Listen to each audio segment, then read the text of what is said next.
Good afternoon, terrorists.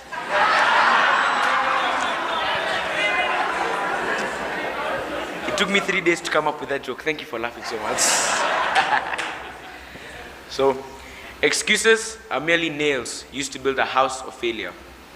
Today is Katiba Day. 15 years ago, Kenyans overwhelmingly chose their constitution, capturing their hopes and dreams for themselves and future generations to come. Today, I stand before you as one among that young generation they had in mind. A generation of strong young men and women who look at this country every day and wonder what it has become. Ours is a country bleeding with so much potential. Potential beyond what you and I can comprehend. Therefore, as part of that generation, I stand before you and say, we are tired, we are angry, we are disappointed when we look at this country and see bloodshed instead of beauty. Knowing Kenya is better than this. Better than seeing the lives of peaceful protesters taken by the same officers who sought to protect them. We are victims of corruption, of greed, and of evil that stalks our journey as an independent and free people. But my fellow Kenyans, do not be disheartened. Change is coming.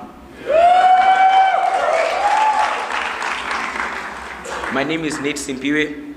You know me as the son of Boniface Mwangi, the people's watchman. But to my close friends, I'm just Nate.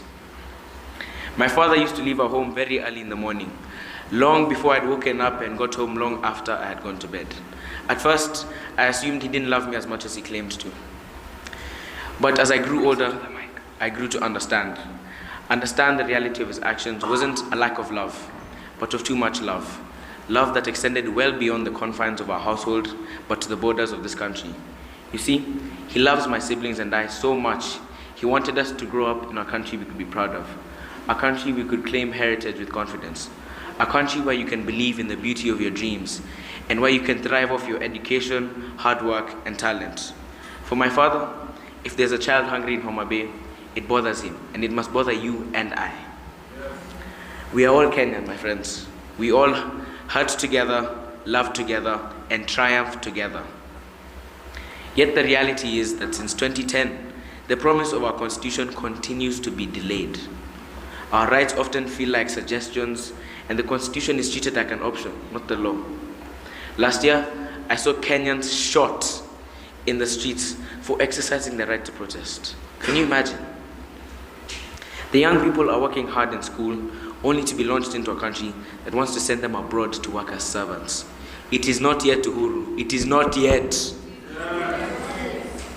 I was only 3 years old when the constitution was passed. Yet I know that we cannot give up on the promise of our Katiba. In 2027, I will get the first chance to register as a voter and exercise my right to vote. My generation has shown they're ready to give our strength, our commitments, and even our lives to achieve the dream of a prosperous Kenya. And so today, I want you to join me as we listen to the People's Watchman, my friend and my father, Mr. Boniface Mwangi. Today is a moment for unity, togetherness, and progress. My dad has given his life for the dream of a united and prosperous Kenya. It gives me great pleasure and joy to invite you to stand with me as we approach him to the stage.